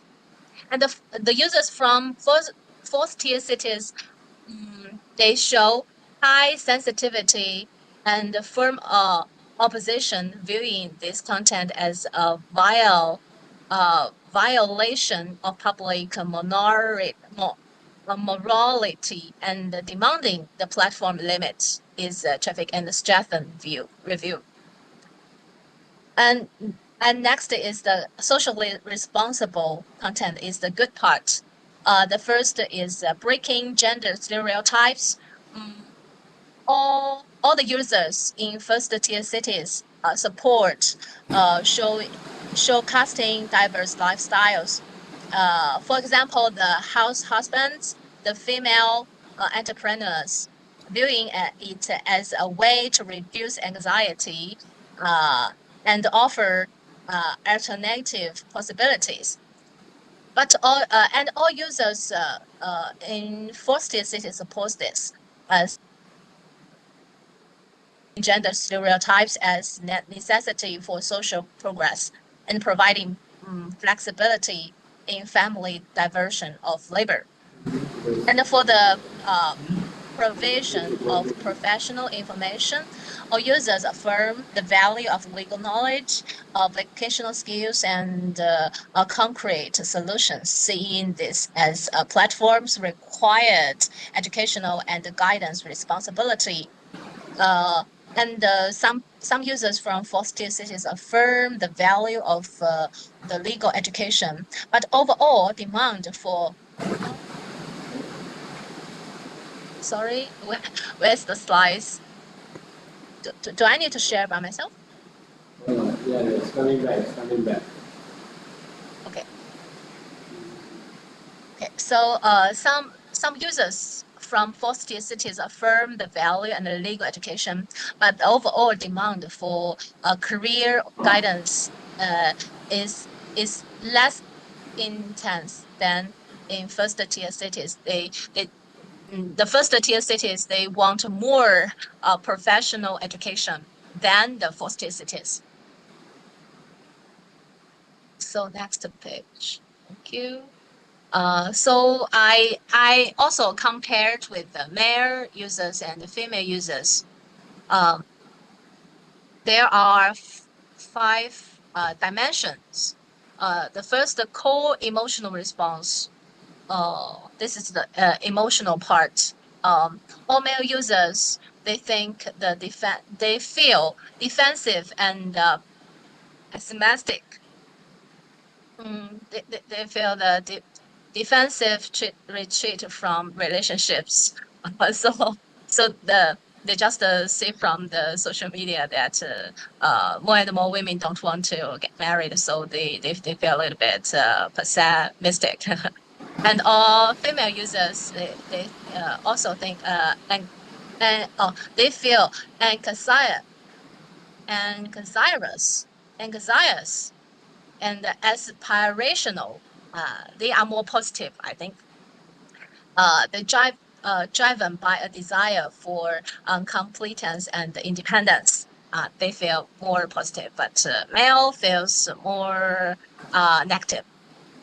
For the part on the non-SR content, male users is kind of antagonism.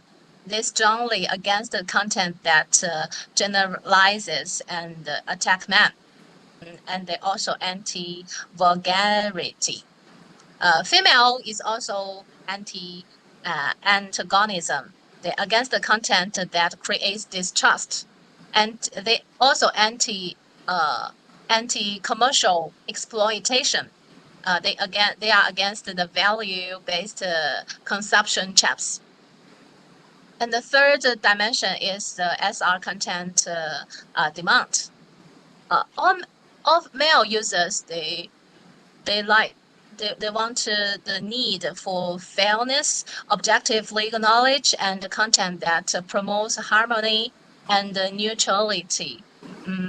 Female users, they need for concrete solutions like vocational skills, legal aid, and diverse stereotype breaking role models. They like this. And for the dimension of user initiatives, all male users, they feel a kind of defensive because it's kind of tendency to ignore away conflict. They want to low active search for combat algorithm. But the female users, they are active. For the ultimate platform expectation, all women or male users, they want the firefighter role. They want the platform 小红书 to be a firefighter role. But female, they want the 小红书 to be a guide role. Next page. Thank you. So this table answered the third research question. Is kind of what kind of responsibility, what kind of social responsibility that 小红书need to give to the users. The first one is to modify the commendation algorithm to prioritize rational, constructive gender content and reduce the weight of hostile and personal attack content. Second is categorize the audience for certain borderline and vulgar videos and limit their traffic to prevent a negative influence on minors. And then allow users to tag content that causes strong anxiety, enabling the platform to adjust the recommendation way accordingly. And then force the accounts rapidly reported and confirmed to confit from creating a male-female antagonism, freeze their commercial functions, or impose permanent bans. And then I have formed. Next page, please, Hanif. I have formed a model. I call it AETM model. It's kind of algorithmic ethic, tension and user self-rescue model. First, they just find the problem.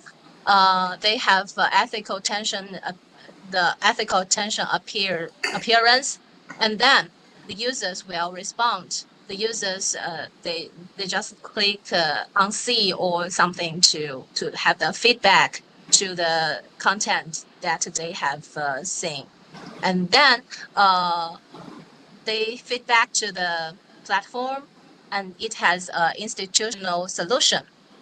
It's kind of social value recalibration. This is the model that I form from my findings. And next page is the references. So thank you very much. Next one, listen, there are too many.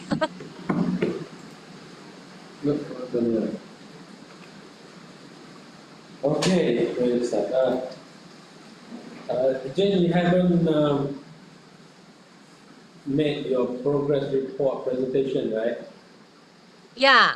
You have not. So this is leading towards the progress report presentation of your early findings, yeah?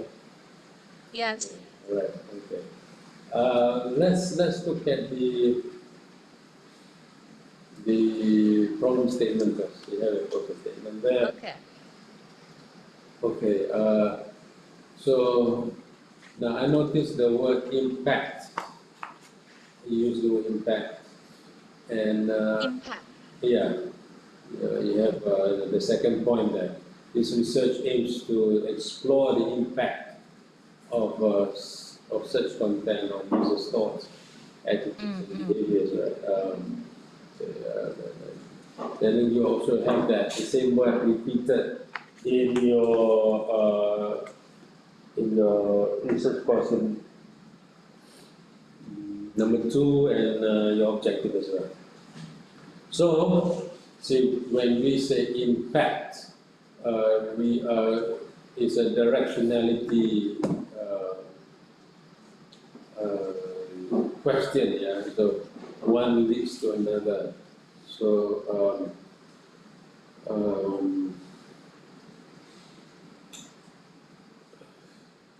Maybe the change I didn't show up, right? From the impact from the social media, I didn't find out. It's a little bit bleak. yeah, so you might want to think of a different word because impact you need to show the direction one leads to another, that kind of impact. Of course, we can talk about subjective impact, but here it's not a subjective impact. You're capturing 3 different dimensions, right? The thoughts, the attitudes, and the behaviors. Right? Another word to use is not impact. You can use the word connection. What's the connection? Connection. Okay. The connection between the content and the user's thoughts, attitudes, and behaviors. So connection. Okay. Yeah. So connection doesn't show directionality, but shows the linkage between the content and the user's thoughts. The user's thoughts and attitudes. And behaviors, right? So I would encourage you to replace the word impact with connection of. So the research aims to explore the connection between this and that. So that is safer, and there might be some examiners who might have certain preference where when you use the impact, they want to see, before and after. Before, how is it? After, how is it? Or different groups of people, one has the content, social responsible content, the other one doesn't have social responsible content. Yeah. The differential impact, So that would be, opening up the space for criticism. Whereas connection, you avoid the word impact. You avoid that problem. So I would encourage you to replace that one. So in your problem statement, in your research questions, in your objectives, so you do that, you replace impact with connection. Okay. Okay, I will change the word. Okay. So let's go to your research questions. The next slide. Okay. So you also have the impact there. The one that what are the differences? Okay.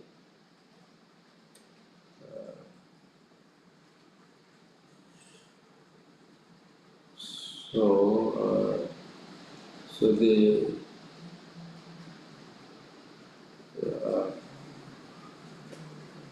okay, so this is not the one that you have is on the research objectives. So you would use the word to explore. Again, explore might not be suitable for PhD. So some examiners feel that explore is a bit too shallow. It should be deeper. So might want to Okay. explore with the word examine, right? Instead of explore. So dear professor, you think only in-depth interview is not enough for this kind of research? It's enough. It's enough. So You mean the questions should be deeper? instead of the word explore, you replace it with the word examine. To examine. To explore Okay. China's, no. So to examine how China's. The next one, use the find the reason at the end there, right? So to examine how China's post-90s male and female users interpret gender-related socially responsible and non-socially responsible content in Xiaohongshu and find the reason. So to examine and find the reason, replace the word find the reason and the underlying reasons. Underlying reasons or and their reasons. Replace find and find the reason with and their reasons. Find the reasons. Okay. And their reasons. THERI. Or you want to be clearer, you can say their subjective reasons. So Subjective reason. subjective, Okay. because this is coming from them, right? Yeah. So you want Subjective reasons. subjective reasons. So you by having that, it becomes safer because reasons can be financial reasons, whatever, economic reasons, whatever else, right? So here we have only their subjective reasons. Right? So that's true for research question number 1 and research question number 3. Right? So by the way, you want to put a number to your research question 1, 2, 3 there, right? So it's clearer. So research question 1 have and their subjective reasons, and Okay. so for number 3, right? Okay.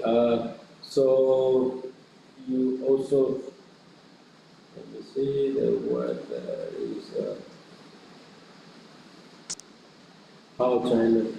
I'm thinking about the language now to explore instead of how. Let's rephrase that into to explore the interpretation. To explore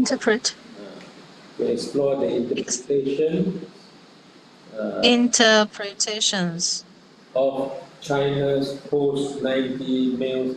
You continue with all the rest, it's the same. So to examine the interpretation of China's post-90s male and female gender-related socially responsible and non-social, so become to interpret, right? To interpret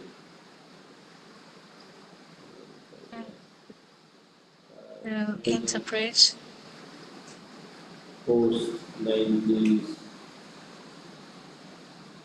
male and female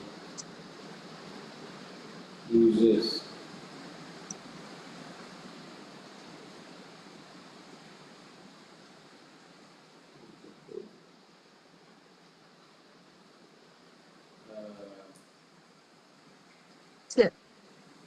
Interpret how do they users. Interpret users. Sorry, just now we said to examine, right? To examine the interpretation. Interpretation. I'm typing for you to interpretation.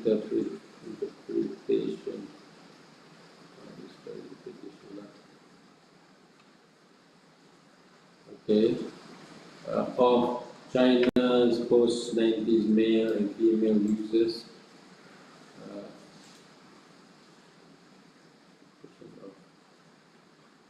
Socialism is, yeah, I'm constructing this for you.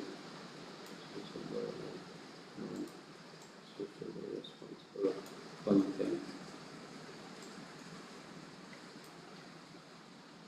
Then, I'm constructing it. And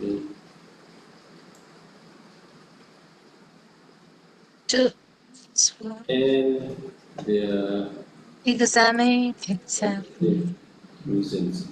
Okay, I've typed there. To examine, just type in the chat box. To examine China's post-90s male and female users interpretation, there should be apostrophe.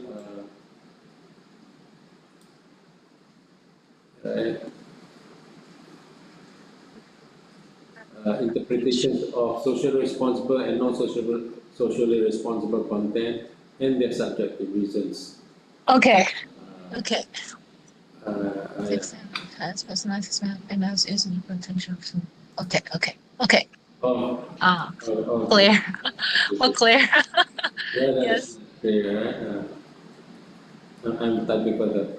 So, and their subjective reasons there instead of there, we change it there so that we must maintain the right language. Okay. And the subjective reasons of their interpretations. Right. So, Okay. we have that. I type in the chat box, you can use that one. Okay. Right. Another substantive comment I like to give. Are you aware with the term woke? W-O-K-E, woke.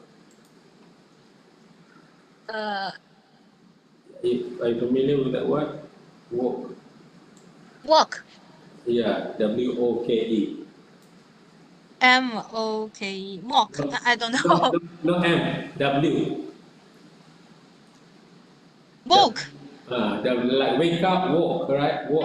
Oh, woke up. Woke up. But there's no cup, just walk. Are you familiar with that word? Familiar with the woke? The term walk. It's a cultural term right now. Are you familiar with that word? Oh, I know. I think I can get you. It's Okay. kind of, yeah. Woke up the mind. Do you mean that? Not really. So I'm gonna type in some keywords for you so that walk here can mean walk now is being used in US, right? So Yeah. Donald Trump is against this. The whole mega, the Republican movement is against this. Woke means political correctness, or in Chinese it means, let me see, I'm translating it so that I can capture that too, right? 政治正确. Or more precise, the more precise is, more precise, which means, what is it, overly awakened, meaning, what is it, yeah, it means, maybe means 政治觉悟. Yeah, it means, what is it? I'm taking the Chinese words now. 政治. It means you cannot say this, you cannot say that, you cannot say this. Yeah. Yeah. Yeah. Right. So Yeah. so in the US, the Trump people talks about,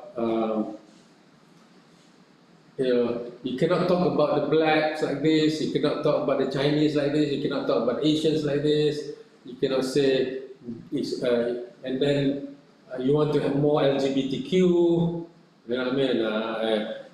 You cannot, you talk like this, people call you sexist, you talk like this, people call you racist, right? So the woke culture, this is the woke culture. So Trump and the MAGA movement and the Republican movement is anti-woke.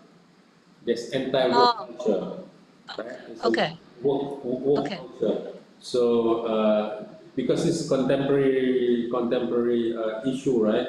So let me see. Mm. The woke culture has to do with uh, is often used as a critical comment, right? So woke culture has to do with that one. Semua东西。哦，沃克文化。Uh, I think it has a strong woke culture in China. It's a yeah, very people are not allowed to free talk, have a freedom talk on yeah, the internet. So I was wondering, so how to balance it is a kind of a suggestion to the platforms how to define the woke. What kind of is woke policy? What kind of is a freedom? Is freedom. We need freedom to show our ideas, show our culture, but some kind of platforms they are not allowing us to say something. yeah, Like we yeah, cannot say our chairman. We cannot type our chairman's name on yeah, every platforms. This is a kind of work, but yeah. but I think So is I would just want to contextualize and connect to the one in US. Right? So in woke culture, US, it doesn't mean uh, freedom of freedom of speech of criticizing the government. It doesn't translate into that. It translates into, I cannot say certain culturally sensitive things. So, I see you fat. I cannot say you're fat. You know what I mean? I see, mm, I see your dark skin. That's bad. I cannot use word dark, fat. Things that are, things that not necessarily political, but cultural as well. So, I'm connecting to your research because your research has to do with gender, right? So, mm, the woke culture, this is coming from the anti-woke culture, saying, look, so we can no longer say, hey, you look very sexy in there. That's considered like harassment, right? mm, So mm, the mm, woke culture says, mm. well, Yeah. that's politically incorrect to say, hey, you look sexy, you look, whatever. I cannot comment something that is sexy or sensual. We cannot comment on that one.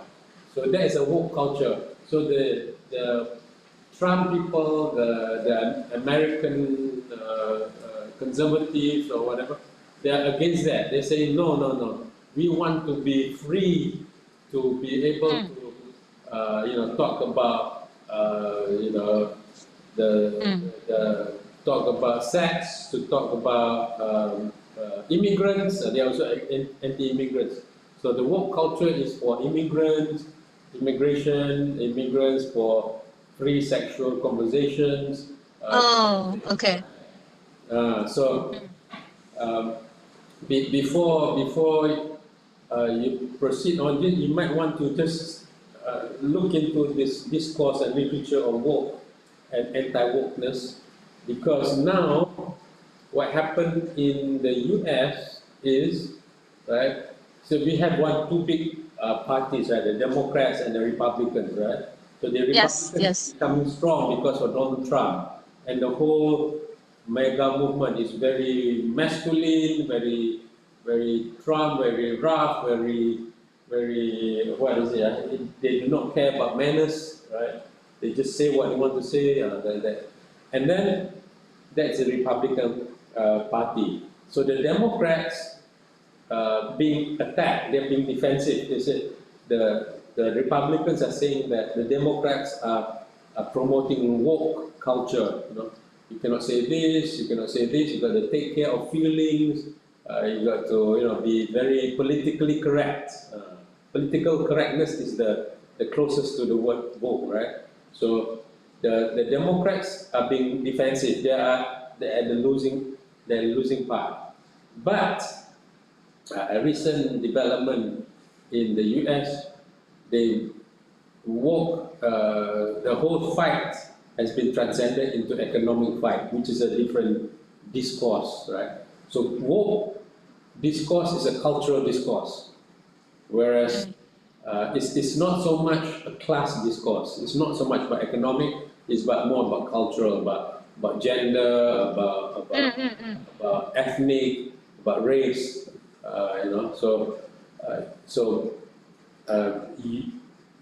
You look into that literature, study a bit, study it, and see is there some connection and contextualize, like you said just now, right? In China, so because you're studying something here and you're using those words, right? You say the male tend to be much more defensive there, right? Yeah. So that resembles the males in the anti-woke movement, anti-woke people in the US. They are not just defensive now; they are offensive. They go on the offense, right? And they are winning under Donald Trump, but now it's fighting back. The other side is fighting back, but it's not about woke; it's about class, which is a different issue, right? So the class issue is where the Republicans are losing.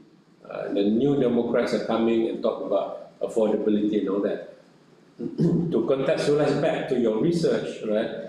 Because we are looking at socially responsible content that can also connect to the idea of political correctness. So, is socially responsible content similar, the same as political correctness in China, right?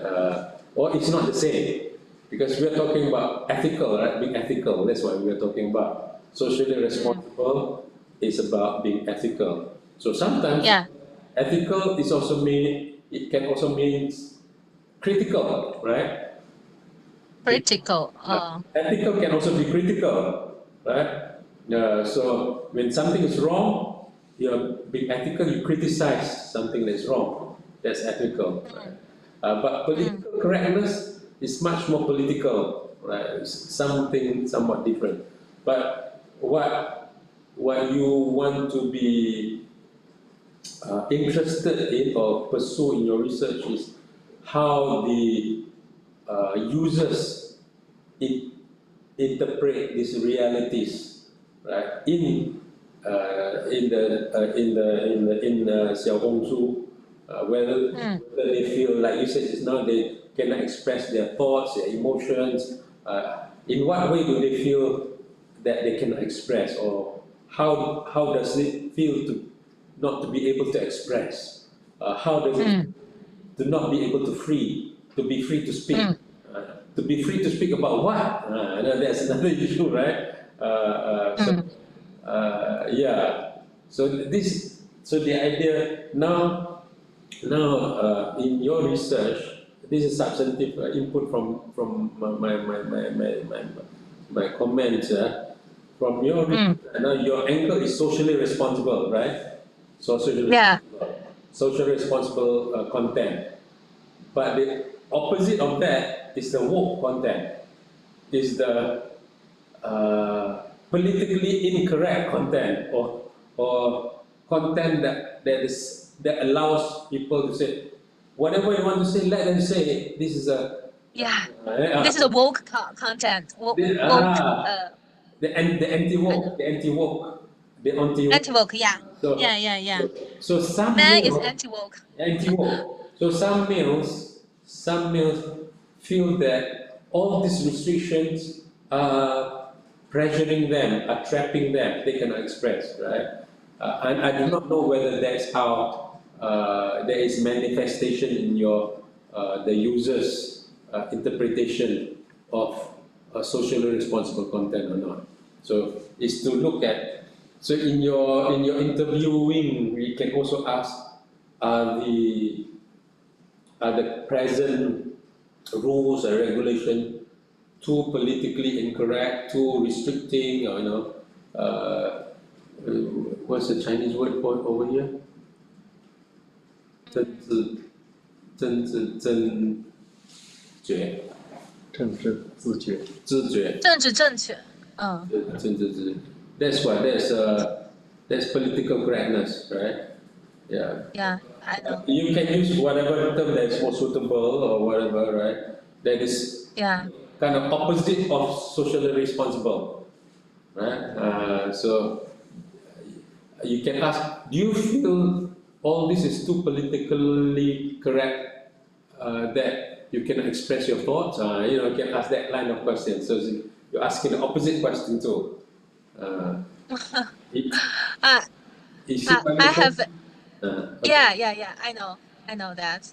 I have interviewed a girl in Jingdezhen, and I asked her about the Vogue, like kind of Vogue culture on Xiaohongshu, and she said, yeah, she said Xiaohongshu is kind of is a kind of a platform that allow women to express whatever they want. But I think China now they allowed. I think for the government in terms of government, they allow us to talk about anything about gender issues, but not touch the real policy. If we are not if we don't talk about the real policy, the government, they allow us to talk anything. Okay. So I think this is a kind of problem. This is a kind of problem to show on the platforms. It has nothing to do with the real policy, but it has very many things to do with the ethical, because they use the ethical norms to suggest us to buy something to enhance the market. Okay, yeah. So you examine, you go deeper, you can use probing, by going. There are also, even the women's side, sometimes they feel that if there are too much restrictions, I cannot be as sexy as I want to be, or something like that, or maybe there's something like that. I do not know. So what is this? What is the I want to say what is what's the word? Yeah, what is the counterproductive side? What is the contrarian reaction, the opposite reaction? So in your interview, you can still want to capture that emotions, their thoughts, right? The woke part with the political correctness part in your thoughts, so that it doesn't become just about socially desirable responses that you get, which is a problem in research. People answer questions based on what they think is socially desirable, what is socially good. So you just say, just say the right thing. You don't answer the wrong thing. But if you're able to probe further in the interview, maybe they're able to share their thoughts, deeper thoughts with you. So so you want to open up the space for them to give their comments without having the questions blocking the possible responses. You want to allow you want to use different probes, different to capture different thoughts and different dimensions of the thoughts. Yeah, that's the Yes. point I want to raise to you, so that and by doing that you can also connect to the literature out there. You know, the Western literature. When we talk about publications, we talk about theorizing. We can also talk about that. You know, wokeness Yes. in China, something like that. What is woke in China? Right? Yeah. We can talk about socially responsible content. We can also talk about woke content or whatever. So, you know, is there a spectrum of how users look at, how female and male users look at socially responsible content? When they do it too much, it becomes woke content. You know what I mean? So there's a spectrum. If you do too Yeah. much things, it becomes woke. It becomes too repressive, too politically correct. I cannot say this, I cannot do that, you know. I mean, even like sexual harassment, you're not supposed to say, yeah, you look sexy, you cannot whistle to somebody, right? That's woke. That's woke. So, you know, what is considered overly correct, overly socially correct, overly politically correct. I don't know the Chinese word for it. What would be the Chinese word? 过度 是什么？过度觉醒，过度。What? 过度 Yeah. Yeah. 觉醒， Yeah. 过度觉醒，觉醒，过度觉醒。That's 沃克觉醒，沃克文化。嗯。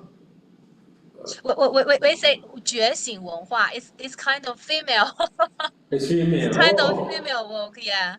觉醒，女性觉醒 female woke. We call it. It's a female walk, okay. It's a male and female walk. Okay, no. It's kind of feminism. For feminism. Feminism maybe before many years, but now it's kind of we don't want this kind of very strong feminism. It's a kind of it's a kind of how to say that? Yeah. Let me check. So you can look at all those things and ask those things as well. Antagonism. Antagonism, yeah, okay.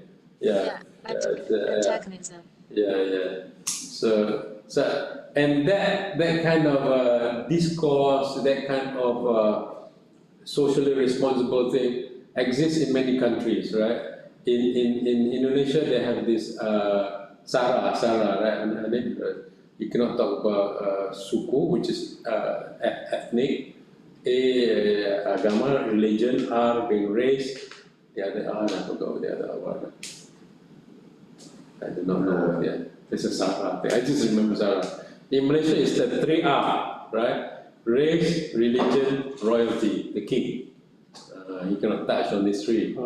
That's considered, not right to criticize or exploit those three issues. But how we exploit that becomes a problem, right? So we cannot talk about race anymore. So we cannot talk about religion anymore. So we cannot talk about royalty. Royalty is the king. So that. Oh, okay. No, you cannot talk about religion anymore on the social media. You cannot exploit it. You cannot. So that is the issue. You can talk, but you can exploit it. You cannot. It's difficult to. Where's the line? Like where do you draw the line? Yeah. So. So in Malaysia, people start using code, right? Different code, right? So. This is interesting how it was, but in Malaysia you cannot avoid these three things because it's very, very embedded in the society. You know? It's just stupid, but this is a new paradigm in the Malaysian social media context. Only the last 3-4 years, because last 2 years or so, because of new government, so they have this 3R. But whenever you will see there's a Chinese friend or Malay friend or language, culture, the mosque, the temple, the church, you know, you cannot run away from Malaysia. That's how Malaysia is, right? So people criticize it. So probably something similar in China as well. You know, those three, what are the taboo things you cannot talk about. So you want to explore that because socially responsible content is subjective. It's subjective, yeah. And so you bring in the woke idea, you bring in the ethics in there, and not all woke ideas, right, are ethical or socially responsible. But okay, so what I see from your presentation just now will be sufficient for you to make the next presentation for the committee. This is sufficient. You have the initial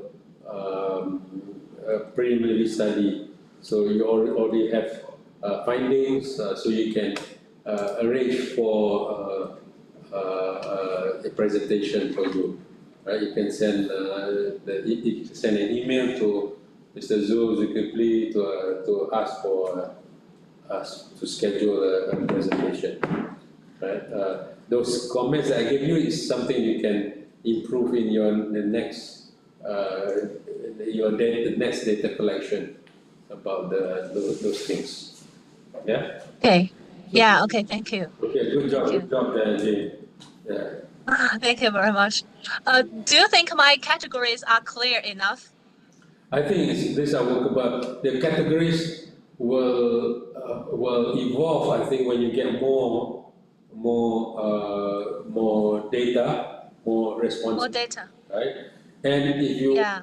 ask the type of questions like I suggest to you just now, that will capture different thoughts, different thought patterns and different emotions from the users, because you want to be able to capture from different perspectives as well, not just the socially responsible perspective. Although research is about socially responsible content, but you know, this is one spectrum. The spectrum is is wide.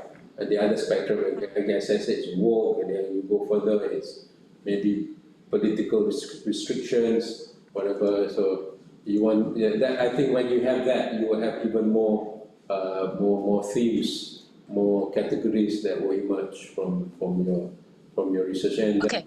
Yeah. Yeah. Of course. Yeah. Thank you so much, dear Professor, for your suggestions. Yeah. I think you have yours. You can proceed with further one there. Okay, Jane.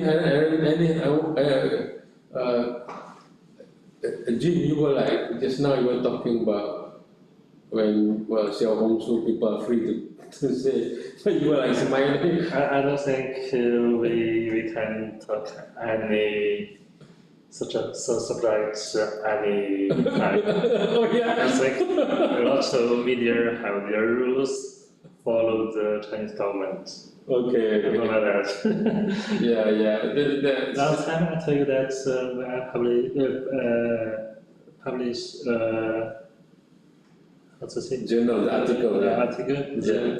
it will be deleted by the government. Oh yeah. Yeah. So nowadays, I don't like to publish anything in Chinese media. Just use. Yeah. That's but we. And then last week, I tell you that one article was published in the journal. Yeah. But I didn't put the article to Chinese. Yeah. Oh man. Just because that article discuss the Chinese department. Yeah. Effectiveness or not. Oh yes. Yeah, we have China is a strong government, you know, very effective. Malaysia is not. A strong government. Malaysia is like I'm not sure how they don't have the tools or the whatever. But then I use the quantitative data. Most of social workers say that this department is not good. for the secretary. Oh God. Yeah. And the other thing, this is another important part, yeah, for us, like social research. There's sometimes there's behind the scene kind of thing, right? So there are things over here that we carry out research, CPR carry out research, or we make seminar, we make presentation, all that. And sometimes people quote us, and this happened quite recently, by the way. People quote us, and our research, like in China, you seldom compare the different ethnic groups. In Malaysia, we usually compare the ethnic groups because that's how common, you want to look at ethnic groups, geography, and all that. So, somebody quoted us, not me, another lecturer here. And then a political party, another political party, opposite, so a politician quoted one of the lecturers here. So one political party in Malaysia, the government party basically, right, complained about the statement this politician was making. This politician said, look, I found the data from CPR. So, there's investigation coming over here, leading to us, right? And then we said, well, is that all in the books? It's all in the data, it's on the books, not even our books, it's already published. So what's interesting is this, the investigation said, look, we are just carrying out our work. When there's somebody's report, we carry out research. I don't know if we carry out our work and then we close the book, right? We don't, So in Malaysia, the context in Malaysia is sometimes just, somebody report, we carried out the investigation and we stop the investigation there. Yeah. So just like Hanif, your research on the CLC, right? I mean, some of the law enforcement people also, they will close one eye, they close two eyes. In Malaysia, there's something that happens also, right? But I think this phenomenon is not just Malaysian phenomenon or Indonesian phenomenon, right? I think to some extent, I remember my student who did research on CSR. There are also manifestations of something like this in China at the local level, where the local government, right, would help businesses, small business, not big business, right? Not huge giant business, not Huawei, to make sure that the taxation can be acceptable, the tax, so that they can continue to employ people. Yeah. Otherwise, they cannot employ people. They get more tax from the government. So so it's not. China has strong government, but they are also mediating factor. The agencies in the middle too, right? So it's in a way, social reality is not a straightforward thing too. There's a lot of mediators and moderators in between. So coming back to you, your research, Jay, there's a lot of that happening in social reality too. So as much as we think it's one thing, but it's actually mediated and moderated, the effect, the connections, so which makes our research quantitative or qualitative, more so even qualitative, more telling, more revealing. So there are nuances, there are aspects, small little details that the big data, not big data, the big picture doesn't capture, but our research can capture all these different aspects of social reality. Okay, Jane? Yeah, okay. Stay warm. Thank you so much. All right, stay warm, stay healthy, stay connected. Peace. Yeah. Thank you so much. You too. Take care, dear Carla. professor. Okay, bye-bye, Carla. Oh, Carla is in Japan. Huh, Carla? Yes. That's why you're on the bunk bed there. previous room. Your bunk bed, that's too big. There's a bunk bed there, right? Double bed. Double bed, yeah, You yeah. sleep up. You should. This is what happens when you go to Japan. It's very expensive. Yeah, Very a expensive. small room. Huh? Small room. It's like going to Hong Kong. Hong Kong is also same. Yeah, Hong Yes. Kong is also very tiny. Yeah. So it's better in China. China, you have more bigger rooms. Yeah. Bigger space, bigger rooms. Yeah. If you go to the countryside of China, you can rent a very big house and have a yard Yeah, yeah. with the same money. Yeah, Japan. yes, that's the thing. Yeah, but if you have value for money, come to Malaysia. You can pay some amount of money, you can have some little luxury. Okay, guys. Oh, Joanne is there too. Okay.